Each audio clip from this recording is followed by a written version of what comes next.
il y a quelque chose qui m'amuse beaucoup, c'est le fait que quand on lit beaucoup de journaux, depuis des années, on passe son temps à enterrer l'extrême gauche. C'est-à-dire que tout le monde dit oui, l'extrême gauche c'est des groupuscules, ils n'ont aucune influence, d'ailleurs ils sont très peu nombreux et ça ne compte pas. Or, l'extrême gauche en France, dans sa pluralité, c'est une extrême gauche plurielle, a réussi à se renforcer, et je dirais même qu'elle est en plein essor, et qu'elle a une influence sans commune mesure avec sa petite taille. Et là, je crois qu'il faut insister sur la capacité de petits mouvements extrémistes aujourd'hui à peser sur la société en dépit de leur caractère ultra minoritaire. Vous voyez, si vous prenez l'exemple de l'extrême gauche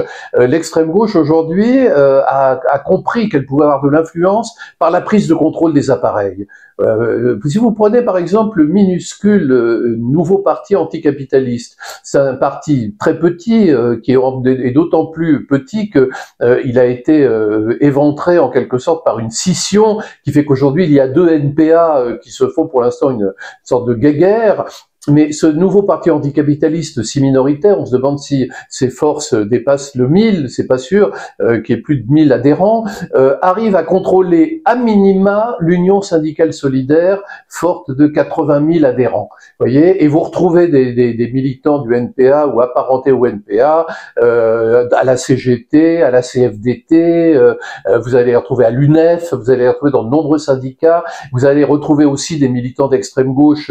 qui pratiquent l'entrisme. Ça, c'est une pratique trotskiste très ancienne dans les partis politiques. Alors, je pense évidemment au Parti socialiste, au Parti communiste, à la France insoumise, qui est en quelque sorte le fleuron de l'entrisme aujourd'hui,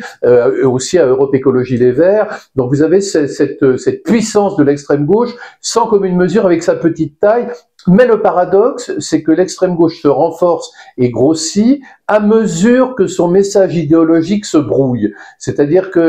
on observe dans beaucoup d'organisations un affaiblissement du discours, un affadissement du discours. Je vous donne un exemple, par exemple, c'est ce groupe très dynamique aujourd'hui qui est Révolution Permanente,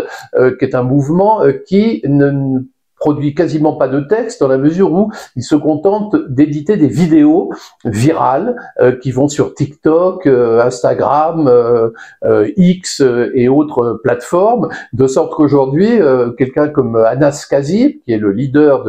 de Révolution Permanente, a énormément de followers, donc il est extrêmement populaire et ça marche, mais aucun de ses followers ne sait que Révolution Permanente est un groupe trotskiste moréniste originaire d'Argentine. Vous voyez, ce sont des choses que personne ne connaît véritablement et beaucoup d'organisations aujourd'hui souffrent de cet affaiblissement théorique qui fait qu'on simplifie la doctrine, on essaie de se mettre au niveau et on est face à des gens qui n'ont pas de culture entre guillemets révolutionnaire.